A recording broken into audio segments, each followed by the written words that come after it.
And we're getting the latest now from the Western Cape in terms of the roads and how, some of the disruptions there are being felt on the ground. Of course, lots of diversions when it comes to traffic. Let's speak to Western Cape Minister of Mobility, Ricardo Mackenzie. Ricardo, thank you so much for your time. I see you're out and about.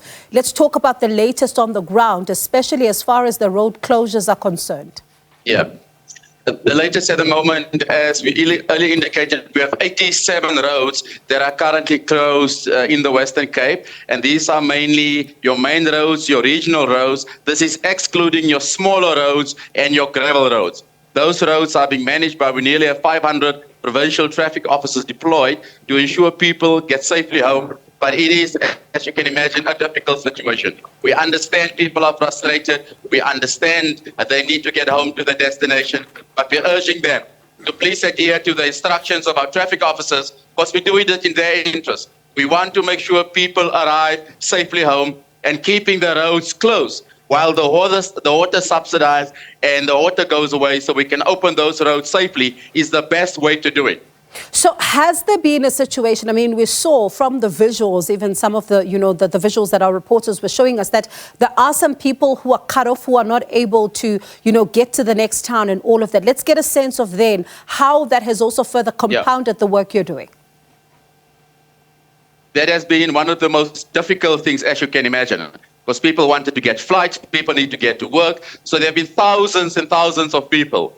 If you, for example, if you were in Hermanus, you couldn't get to town late as last night. Robertson, people are still stuck. Caledon, between N1 to Durance, where I'm right now, I can't get through. I'm provincial minister, but the roads is off. You cannot get through. That is the reality of the matter. We have to go away around Toast River, all the way over the pass. And that is what happened in a disaster such as this. No matter who you are, unfortunately, as I said earlier on, I rather want you to swear at me. People shout at me over the phone. The roads are closed, then attending your funeral. That is the situation right now. It is difficult, but we require our traffic officers to use their expertise to make these decisions. It's tough. Our churches are open in these towns. Community halls are open. Schools are open, and people are being housed there. The B&Bs in some of these places are packed to capacity. But it's for your safety until such time as those roads can be safely opened.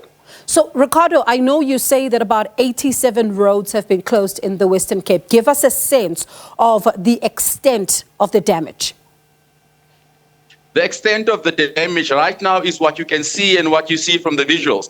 But in order for the engineers and the professionals to get in there, the water, we first have to wait for the water to go away completely. But in some parts of the road, like I said, I can't name all 87 right now, but parts of those roads has been completely washed away right now. And those are the ones we had to close, we're forced to close so that people use alternative routes where possible. Where it's not possible, we have made provision for accommodation in schools and churches. There's been, of course, a concern about some of those who have been without power since the storm started. And I wonder, if that is also something that you're working on, because it also further creates, a crisis on the roads as well.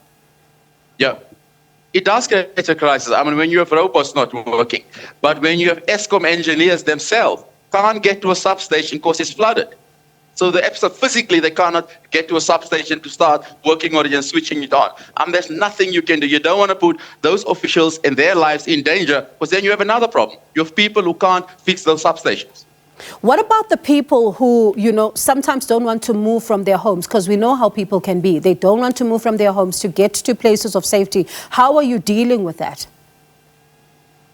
I have to say that is probably one of the most easiest part. There has been small amount of individuals, people worried of their goods are going to be lost or goods are going to be stolen. But the majority of the part, people has been cooperative, except for the few phone calls you get, people swearing at you, shouting at you. But like I said, I prefer that than go speak at the funeral next week. So the death toll is still at 11, right?